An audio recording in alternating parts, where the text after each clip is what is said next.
എന്താ മാഡം, എന്തിനാ ഇങ്ങനെ സങ്കടങ്ങൾ മാത്രം പറഞ്ഞ സമയം കളയുന്നത്? ഇവിടുന്ന് ഇറങ്ങിയ എവിടെ പോകുന്നുള്ള ചിന്തയിലാണോ ഈ വിഷമം പറച്ചത്? അല്ല, അങ്ങനല്ല. എവിടെങ്കിലും പോണം, എങ്ങോട്ടെങ്കിലും പോണം. എങ്ങോട്ടെങ്കിലും പോണോന്നോ? അതെന്തിനാ എങ്ങോട്ടെങ്കിലും പോകുന്നത്? ഗിരീഷേട്ടാ,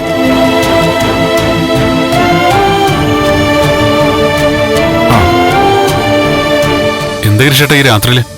അത് നന്ദ ഇവിടുന്ന് ഇറങ്ങുമ്പോ ആവശ്യമുള്ള സാധനങ്ങളൊക്കെ എടുത്തോ, നേരെ വീട്ടിലേക്ക് വരിക. ഏത് വീട്ടിലേക്ക്? ഞാൻ വിളിക്കുന്ന ഏത് വീട്ടിലേക്കായിരിക്കും?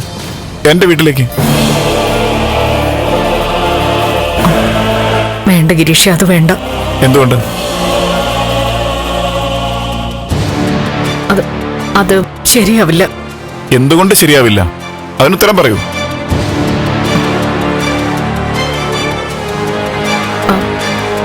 ഗിരിക്കൊക്കെ അത് ബുദ്ധിമുട്ടാവും. ഗിരീഷിനൊക്കെ ബുദ്ധിമുട്ടാവെന്ന് പറയുന്ന കേട്ടാ തോന്നും എന്നെ കൂടാതെ അവിടെ ഒരുപാട് പേരുണ്ടെന്ന്.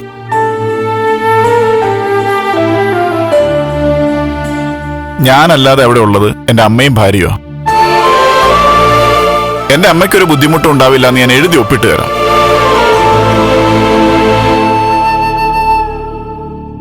പിന്നെ രജനിയുടെ കാര്യം അറിയില്ല.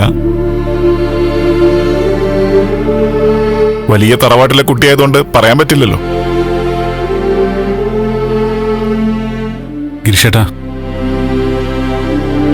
അമ്മയ്ക്കെന്തോ അത് ഉൾക്കൊള്ളാൻ പറ്റുന്നില്ല, അതുകൊണ്ടാ. അതെന്താ അഭിമാന പ്രശ്നമാണോ? എങ്കിൽ പിന്നെ നിർബന്ധിക്കുന്നില്ല.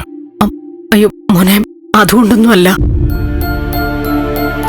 ഇത്ര സ്നേഹത്തോടെയും അധികാരത്തോടെയും ഞങ്ങളെ വന്ന് വിളിക്കാൻ ഒരാളുണ്ടെന്ന് പറയുന്നത് തന്നെ മഹാഭാഗ്യം.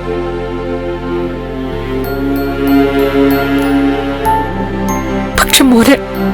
മാഡം, നിങ്ങൾക്കൊരു ക്ഷീണം വന്നു എന്ന് വെച്ച് ഒറ്റപ്പെട്ടു പോയിട്ടൊന്നുമില്ല.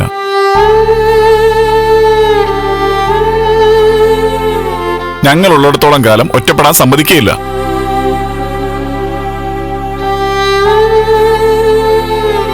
ഞാൻ കൂടുതലൊന്നും പറയുന്നില്ല. നിങ്ങൾ മറ്റെവിടേക്കെങ്കിലാണ് പോകുന്നതെങ്കിൽ രജനയും കൂടെ കൂട്ടിക്കോണം.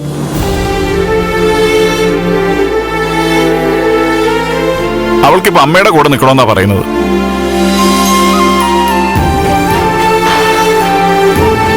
ഇവിടെ നിന്ന് ഇറങ്ങുമ്പോൾ ഒന്ന് ഫോൺ ചെയ്താൽ മതി, ഞാൻ റോട്ടിലിറക്കി നിർത്തിക്കോളാം. കൂടെ കൂട്ടിയാൽ മതി.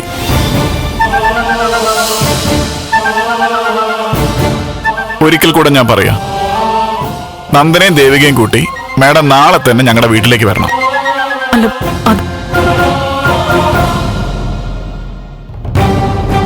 ഇനിയൊക്കെ നിങ്ങൾ തീരുമാനിക്കാം. ഇറങ്ങിക്കോട്ടെ മാഡം.